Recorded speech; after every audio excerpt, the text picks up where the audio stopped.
Entreprises et Environnement est une association qui existe en Martinique depuis 25 ans. Elle est née en 1994 et elle regroupe à peu près aujourd'hui 80 entreprises qui sont sensibles à la dimension de la préservation de l'environnement localement sur leur territoire et qui vont mandater entre guillemets entreprises et environnement pour mener des actions qui sont des actions de prévention, qui sont des actions de sensibilisation. Vous avez entendu certainement parler des opérations Martinique Pays Propre, des enlèvements de VHU, la fête des sciences où nous sommes également très impliqués, du salon Valora. Entreprises et Environnement a une activité qui est aussi centrale chez elle, c'est la représentation d'éco-organismes comme Citeo, comme Srelec pour les piles, etc. Ce sont des choses que tous les particuliers et les entreprises de Martinique certainement connaissent déjà dans leur quotidien. Stéphane Abramovici, qui est le président de Entreprises et Environnement, a présenté toute la filière en Martinique et nous a donné beaucoup de points de vue sur l'économie circulaire et sa vision en général du déploiement possible de cette vision localement. Et il y a eu de grands échanges avec les chefs d'entreprise présentes et qui étaient présents dans tous les secteurs d'activité, ce qui a permis à chacun de pouvoir confronter sa vision et sa position par rapport à cette problématique.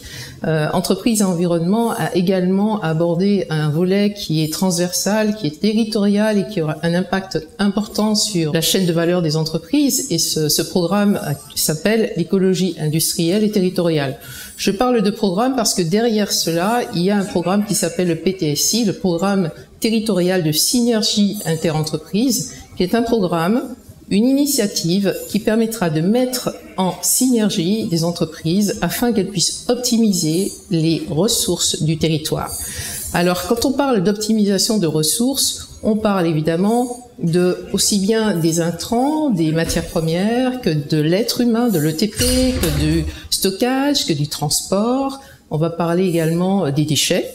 Ça va balayer toute la chaîne de valeur d'une entreprise et on va poser un regard dans la démarche d'écologie industrielle et territoriale sur tout cela comme étant des ressources. Et ces ressources, elles peuvent être mutualisées. On peut ensemble décider de prendre un ETP pour s'occuper de la comptabilité. On peut ensemble, plusieurs entreprises sur une même zone, mutualiser une formation, gestes et postures, par exemple.